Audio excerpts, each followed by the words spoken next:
Ladies and gentlemen, welcome to the Jarek Bryan Show. My name is Jarek, and today we have a special guest today.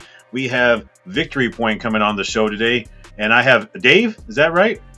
You are correct. Dave, PR lead and co-founder for Victory Point. Happy to be here. Dave, how are you today? I'm wonderful, man. It's afternoon time here on the East Coast of the United States. I had a wonderful morning diving into the world of Twitter Spaces for a little bit, and had a couple of meetings, and now we're here. I'm happy to be here, Jarek, and I'm happy to be talking about the project that has been part of my life for the past 2 years. So just happy to be here, doing well. So in Victory Point, right? You're saying this has been a project that's been like 2 years in the making, correct? About 2 years. I honestly can't remember when we started. But I believe it's about a year and a half to 2 years that we've been kind of going on this Web3 journey. Okay, and kind of like give me kind of some like your kind of background and kind of like you get into Web3. Like, what's some of your background and what kind of led you here? Oh man, I don't know. Should I explain a little bit about myself, who I am, and yeah, that's fine. How you got here to Victory Point and how Victory Point basically was birthed. Right. So, I mean, diving way back into my life, growing up, I've always lived in New Hampshire my whole entire life. Love the outdoors, love freestyle skiing, skateboarding, snowboarding, all that, extreme sports. Video games was always there, but never a major part of my life. And then around the age of 16 years old, I had an accident. I had a trampoline that I used to keep my legs in shape for the winter months, to prepare myself for throwing myself off 60-foot, 80-foot jumps, doing flips through the air. And, one night when I was not training and just having a good time with my girlfriend at the time, I came down wrong, and, now I broke my neck and I'm paralyzed from the neck down and power wheelchair bound. So ever since then, my life has certainly changed. I can't really enjoy the physical things in life like I used to, which means the virtual world where we are right here, right now. That really stepped up and plays, a major role in how I got to where I am today here in being involved in Victory Point, developing a first-person shooter video game. But I would use the virtual world video games. I was really into Halo 5 Guardians. I loved Forza racing games, drifting and all that. And it was an easy way for me to be able to interact with the world around me, the humans around me. Of course, it's not every day that I can get out and enjoy the real world, but it is every day that I can dive into the virtual world, play games, make memories with my friends, have a good laugh and a good time. And, that's why I'm here in the world of developing a video game is just because I know what it means to me to be able to jump into the virtual world and make these connections and have a good time with my friends. And I know it's going to mean something to someone else. And that's why we're doing what we're doing each and every day at Victory Point, is because we know it's going to mean something to someone. It could be life-changing. It could make new friends, new connections. And we just, of course, want to be part of that. But I was never into the world of Web3 until, of course, I think it was around 2016, 2017. My brother was telling me about Ethereum and all this stuff, and I had no clue what it was. Bought a bag of 50 Ethereum, and somewhere around, I don't know exactly when things crashed, but I got in around $200 per Ethereum and held it for a bit, but sold it, unfortunately. After that... I know. Not a great decision. But later on, I never really got involved in the world of crypto. I saw Elongate pop up, I think it was. Not sure if you know about that, but I was the 500th 100%. Investor. Not investor, gambler. Definitely not investing. So I got into that super, super early. Also sold super, super early, unfortunately. Turned those monies and moved that into SafeMoon, and after that it was just a world of hurt and pain and scams. I really was exposed to the kind of the degen side of things, the harsher side of things, and You know, I really decided that I didn't want to be part of that anymore. I wanted to be part of something that was real. And it was so hard to find a real project. You know, it was like 90% scams out there in the world. Even the projects that looked legit at the end of the day, you know, they were just there for money. And that's kind of how I found Victory Point. It started off as another project. I think it was called Tip Talk. Got involved in it. Really loved the founders, liked the team behind the project. They were very transparent. And they're always there. They're always talking to us, communicating with us, you know, they would never leave, which I liked. But unfortunately, the tokenomics didn't work out with that project, and ultimately they had to shut things down. And I never left the Telegram group chat for Tip Talk, which was awesome because that's what later developed into Victory Point. So I think like it was 6 months of brainstorming, or a few months of brainstorming. I never really spoke up in the chat, but we talked about, you know, it was around 2021, I think, when Axie Infinity was super hyped. P2E games were like all the rage, and we're like, we need to do something in the gaming world, but what can we do? And we bounced around this one idea. It was about some sort of oil mining and stuff, and ultimately we threw that idea out of the window. Didn't want to get involved in that. And we were like, hey, let's just do a first-person shooter. And that's where we are here today. You know, and of course, Monster Bunny plays a major part of that journey. But that's a really long way of explaining my story and how I got to where I am here today as a co-founder of Victory Point. Again, I've been part of this from the beginning. I was part of the previous project that ultimately led to Victory Point. And you know, that's why I like this project. That's why I'm here. Is you know, the co-founders, the founders of this project. They were very public. They were very transparent. I was able to trust them, and ultimately that turned into a better relationship where they eventually onboarded myself, onto the team.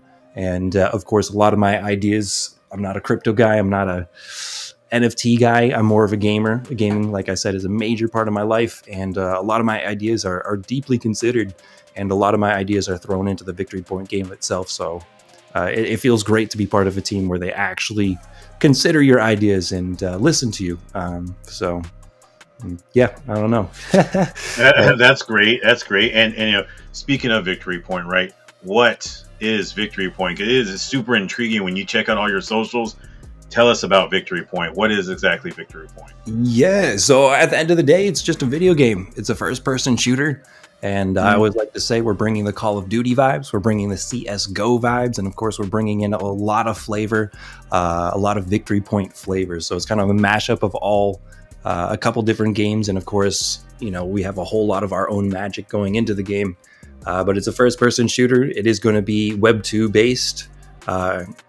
Not necessarily. It's going to have two versions, a Web 2 version and a Web 3 version.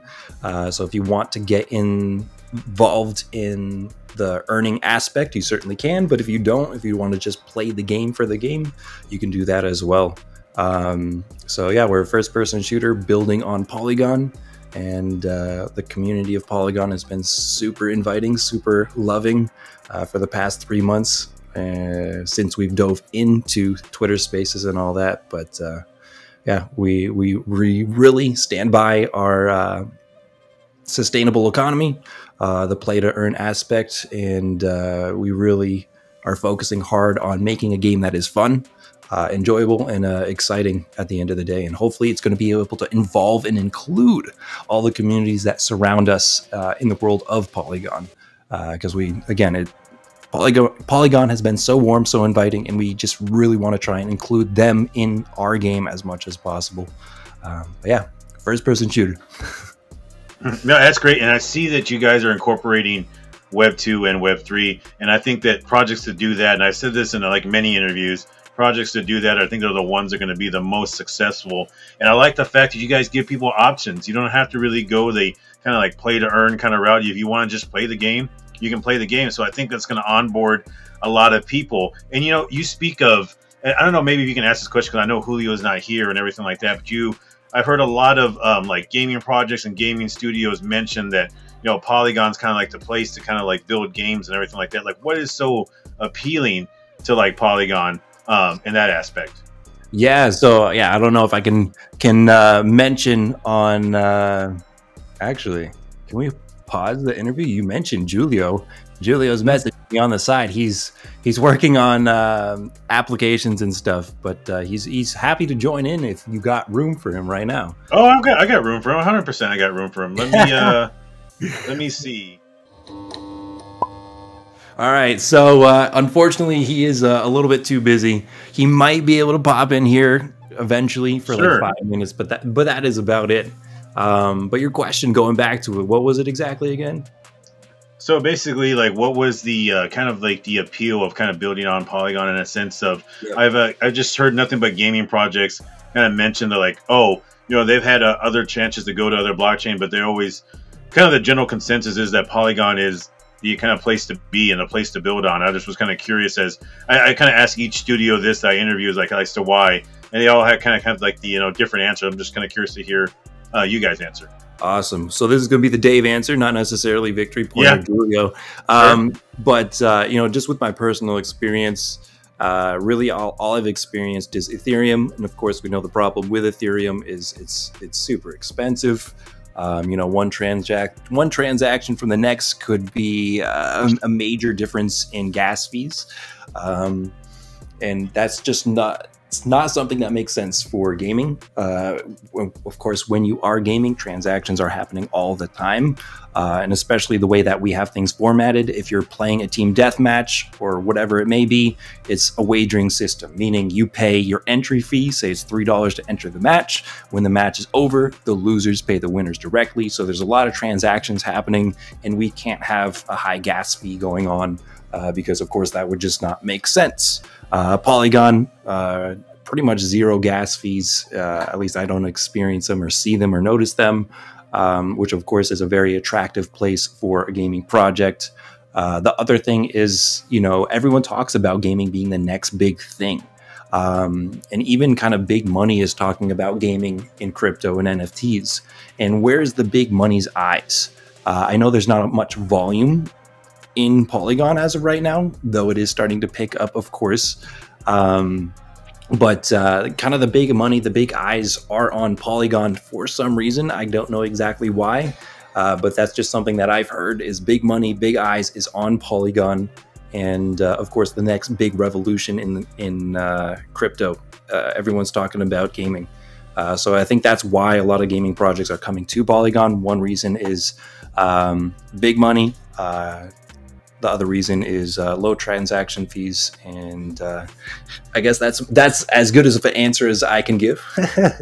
No, and it's great, and I totally agree. And kind of everybody's kind of said the kind of like the same kind of thing in that aspect, though. But shout out to Sandeep. Come on my show too, as well as kind of shout out to him.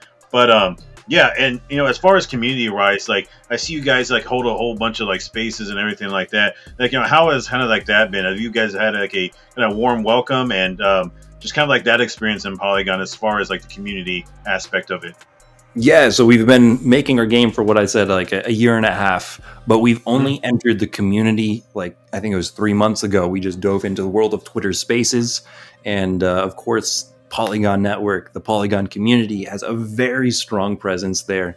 And it was such a warm invite. I think some of the first people we met was the Matic Man. We saw Brandolph here and there. Great guys.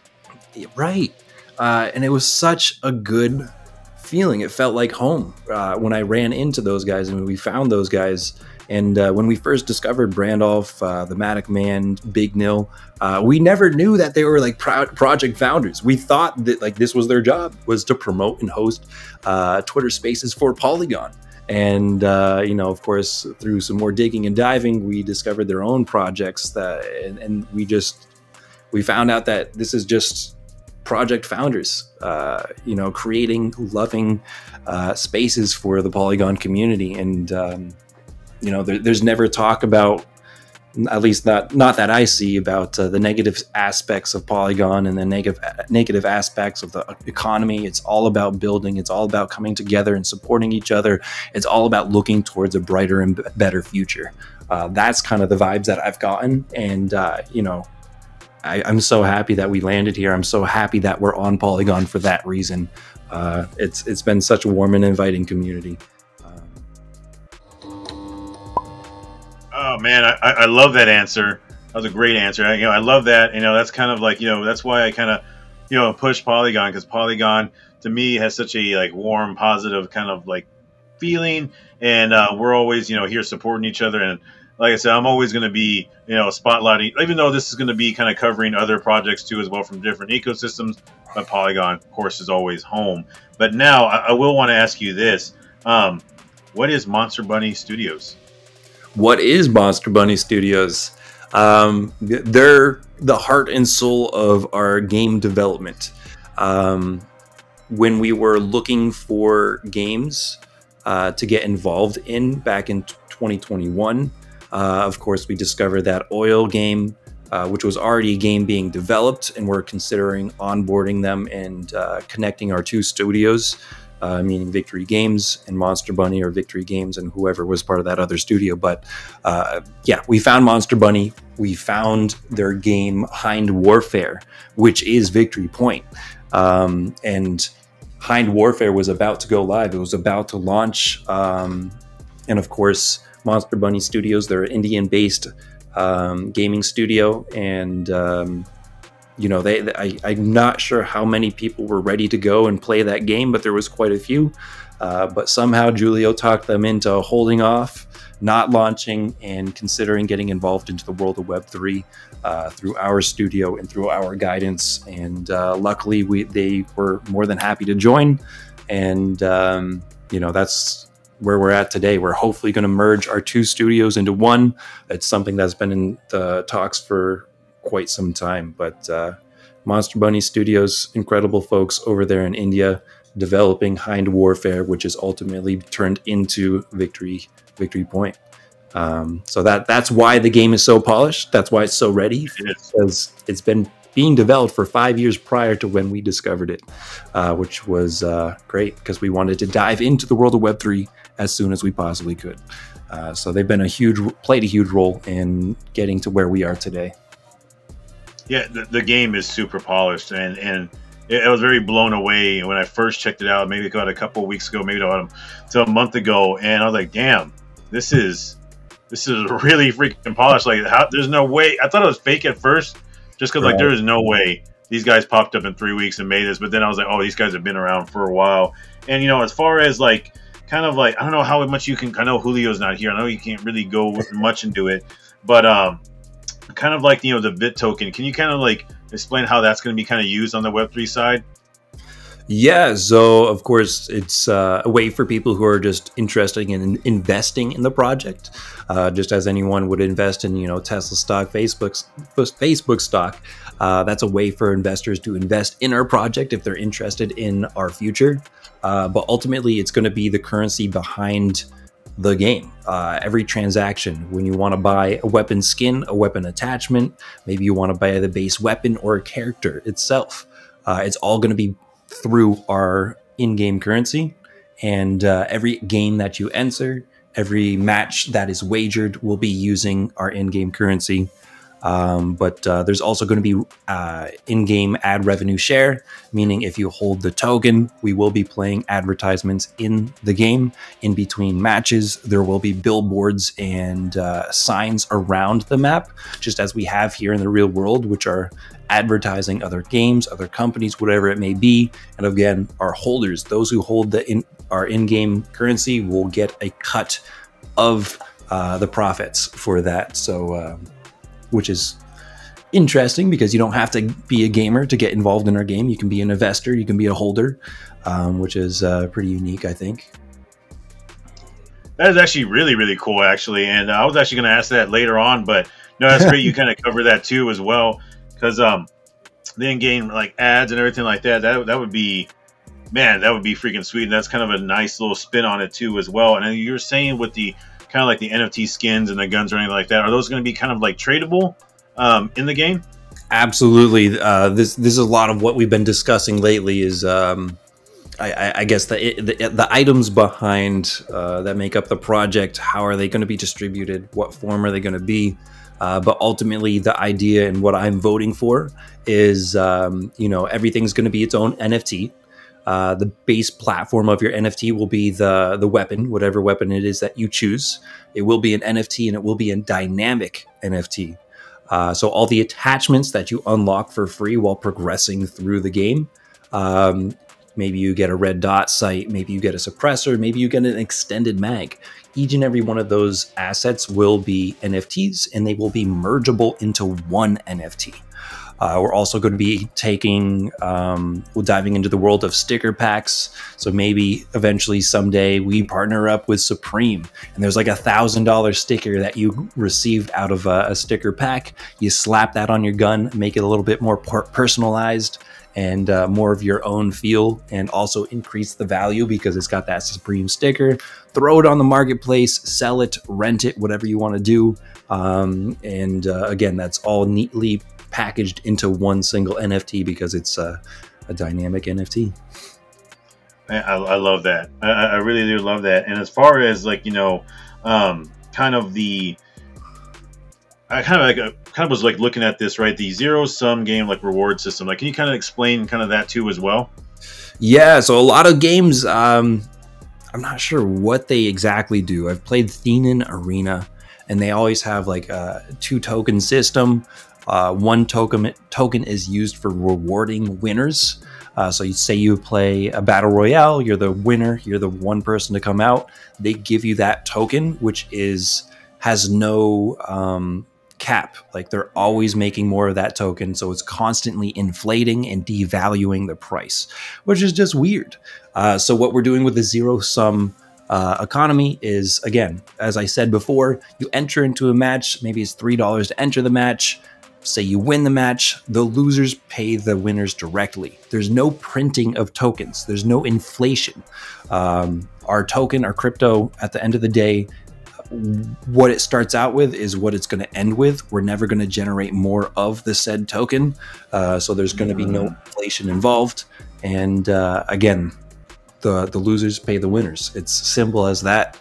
And we think it's something that makes the most sense. And a lot of projects seem to be taking on the zero sum economy as we dive further into the world of Web3 gaming.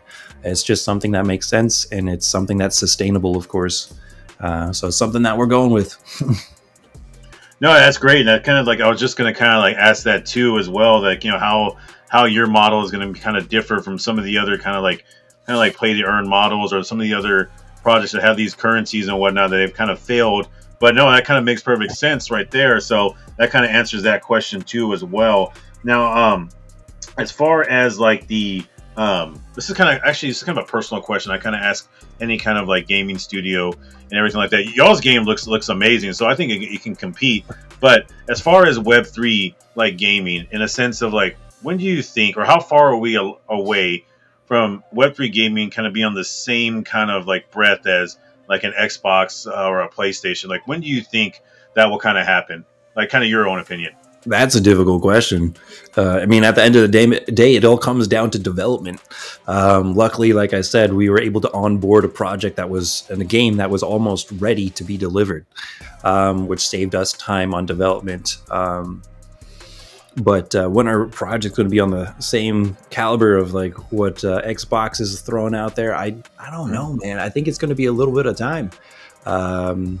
What do we got? Star Atlas out there. That looks like a really nice game, but they've got a long journey ahead.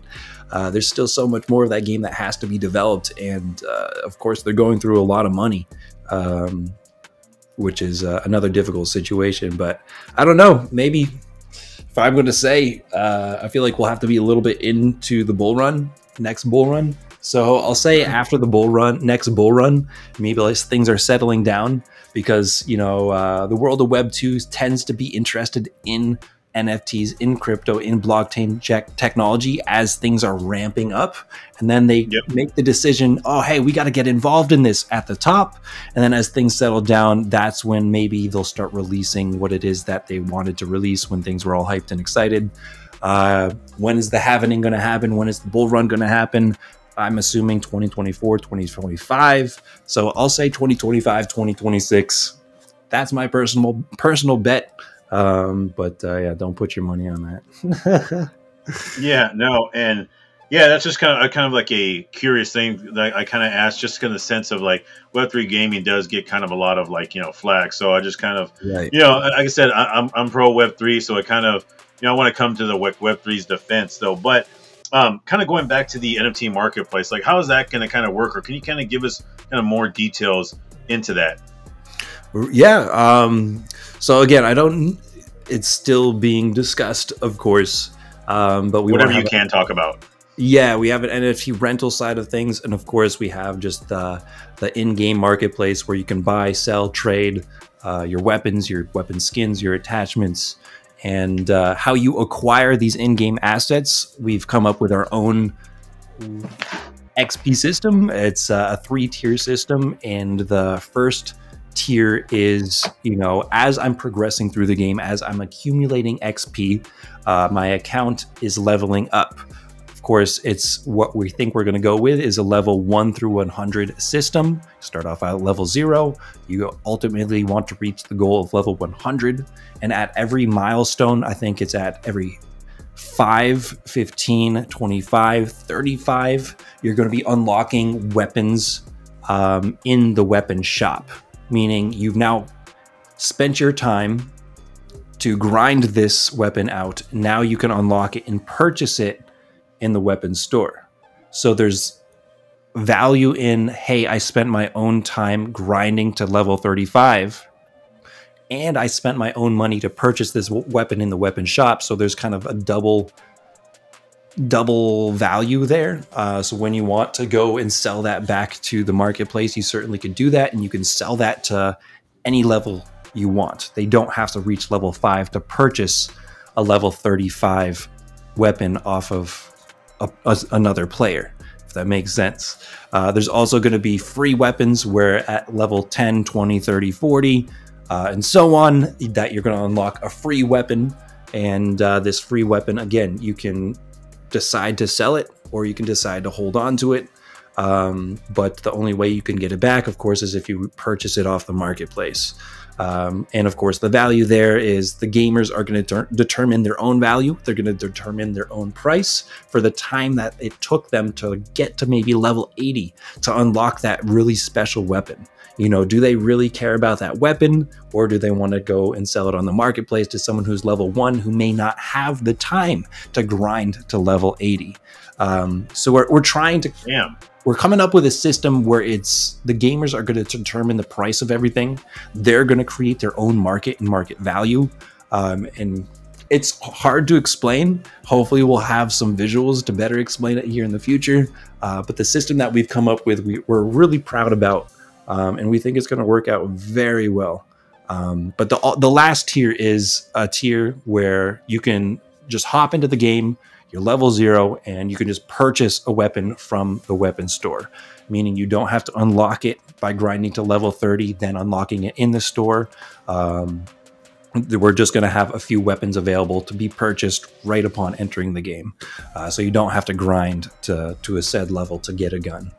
But again, when you hop into the game for the first time, you will be receiving an M4, and that M4 will not be sellable, will not be tradable, just to guarantee that people are not complete degens, or those who are complete degens, they don't sell all of their assets and cannot play the game.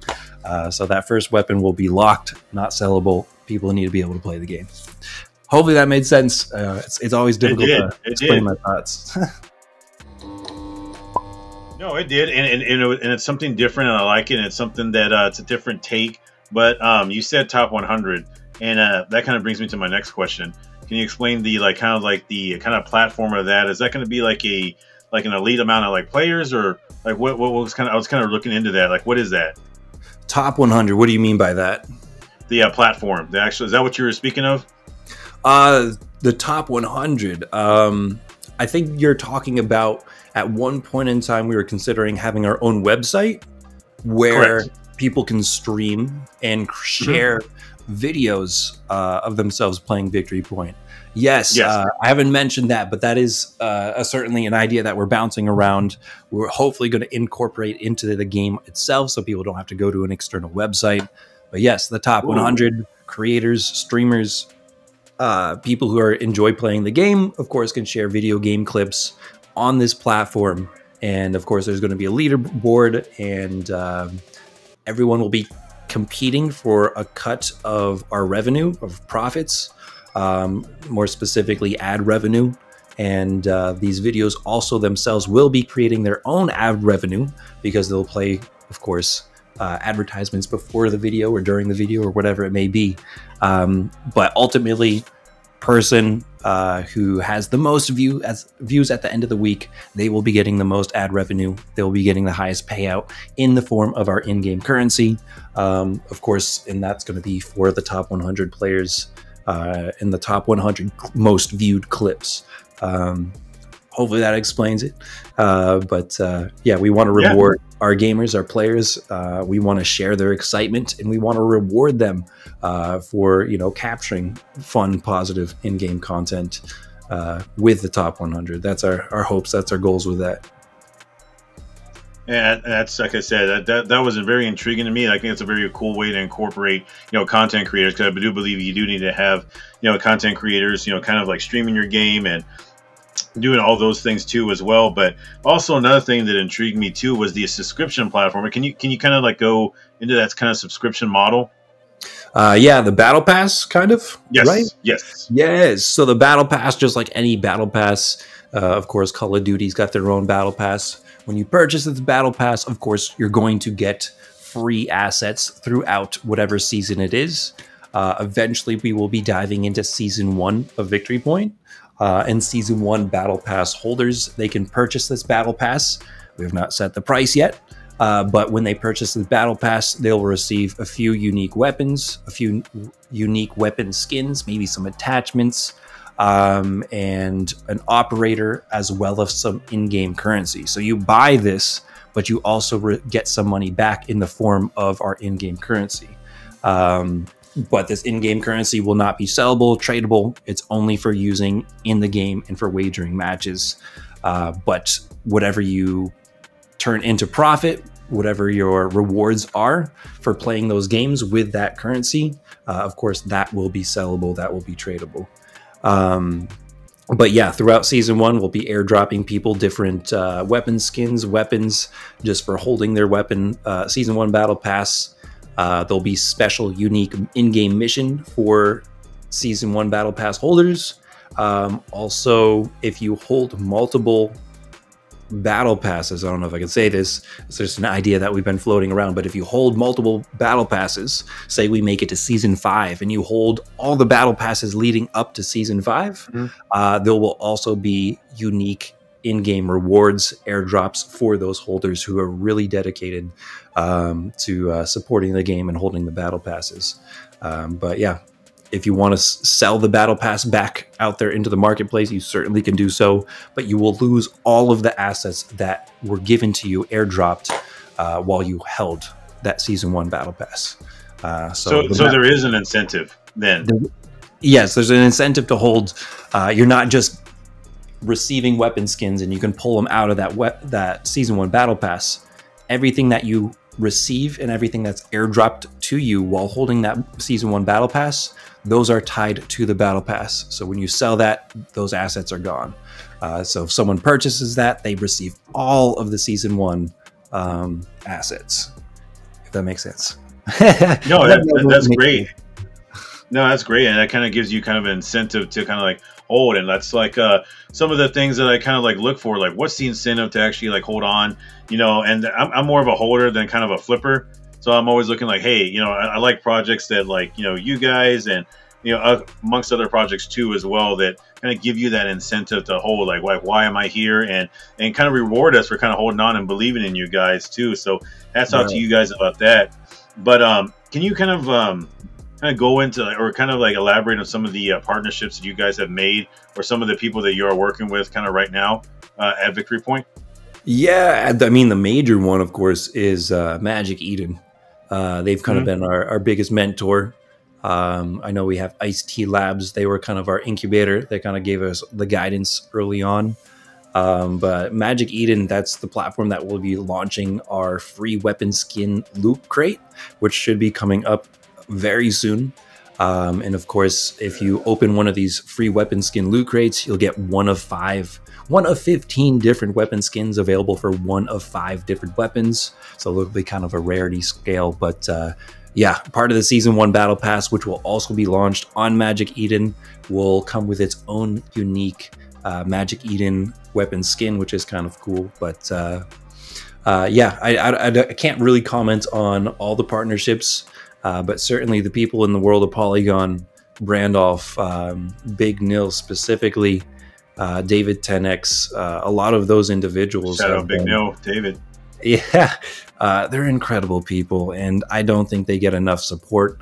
I don't think they get enough shout outs for what it is that they're doing for the Polygon community. They've been incredible throughout our whole journey, and more specifically when we jumped into the world of Polygon and Twitter Spaces, X Spaces 3 months ago. Those are the people that have been really supportive, and of course they've kind of been guiding us in the background. We can always ask them questions. They can give us their honest feedback. They're not going to sugarcoat anything. They're going to let us know if we're doing the right thing or doing the wrong thing. But these partnerships are super important for guiding us as a gaming studio diving into the world of crypto and NFT and blockchain technology. These people are the folks who have been involved in this market for so long. They've seen things succeed. They've seen things fail. And it's such valuable information for projects like Victory Point, who are just starting their journey into the world of blockchain technology. But they've been playing a major role in shaping us as a company today. So huge shout out to those 3 individuals. Shout out to Magic Eden, Polygon, and Ice T Labs, and I know there's so many more. But yeah, these partnerships and their guidance has been everything to us, of course. Yeah, and just I kind of want to go over like one more thing before we kind of head out, because I know you got a huge meeting to go on, and I know you're super busy though. But in-game video ads, like I just again I want to hit on how how unique that is. Like again, so basically, you're going to be able to get revenue from those ads, correct? I just want to kind of go back to that.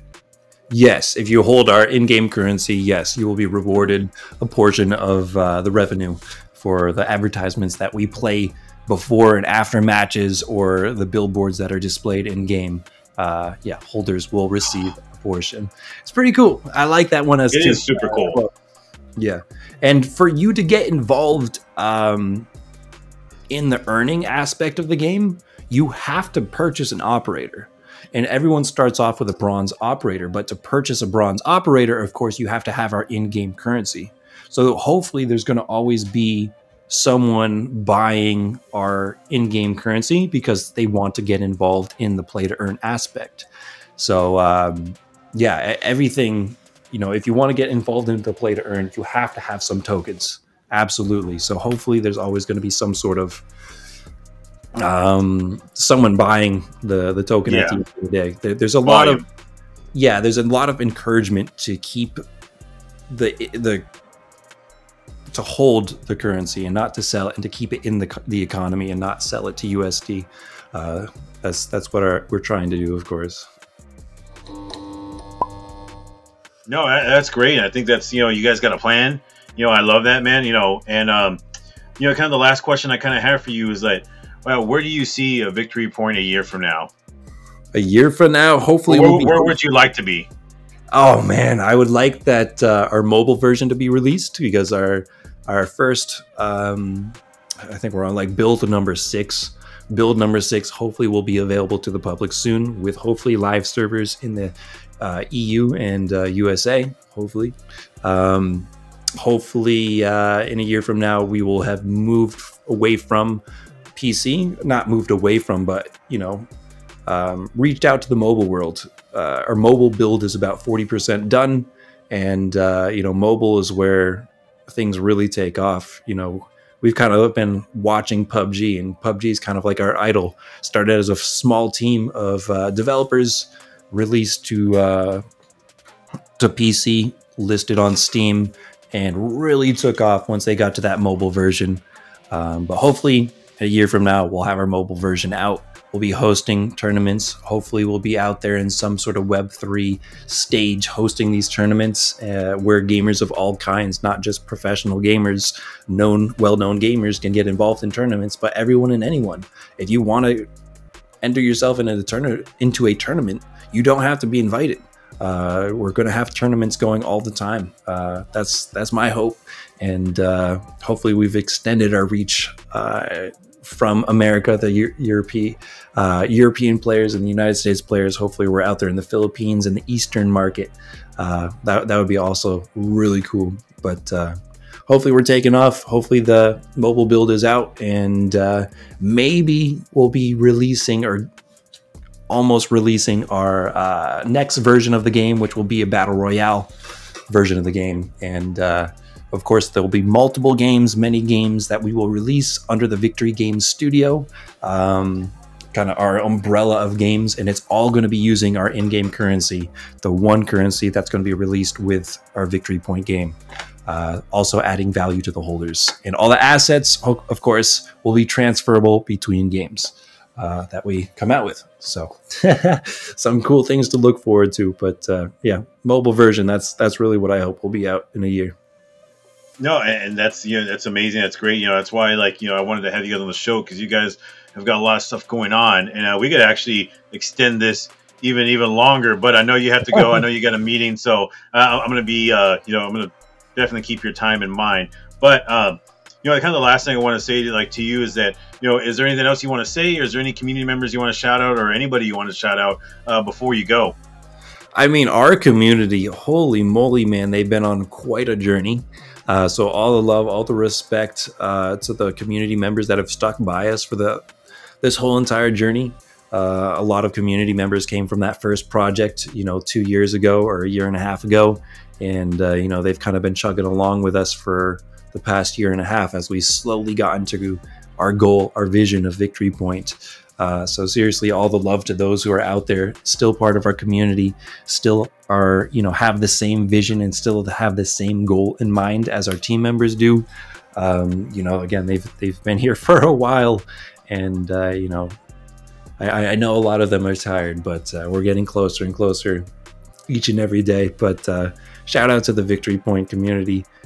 Shout out to again, those main people who are out there in the world supporting us, David 10X, Big Nil, and of course Brandolph out there. Those are kind of the icons of Polygon. But shout out to you, man, Jarek, putting on these podcasts, putting on these shows, you know, showcasing those who are building out here in the world of Polygon. You know, it means a lot to our team. We don't have many opportunities to have these discussions, showcase what it is that we're trying to build. So it does mean a lot to us that you're doing this. And of course, you got our full support. Whatever we can do to help you out, you got we got your back. But yeah, just happy to be here, happy to be involved in the community, and all the love to the Polygon fam out there. They're, like I said, very supportive, and they're keeping us going. They really are. I appreciate you, Dave. You know, thank you so much for coming on my show, man. And I know you got a meeting, you got to run, man. But I want to say again, man, thank you so much, man. And it really means a lot. You're giving kind of my small channel a chance, man. I really appreciate you. Of course, of course. And if we can supply you with any footage, we're more than happy 100%. To do that. Yep. But thank you for this, seriously. No, thank you, guys. And guys, that wraps our show. If you like content like this, please like, comment, share, subscribe, download. Victory Point, all their socials will be pinned down at the bottom. Guys, go check out the website. The websites are like really great. Check out the game. The game is super, like, you know, polished. I can't wait till it comes out. Follow me on X at Hey It's Jarek, and I'll see you guys around the blockchain. Take care.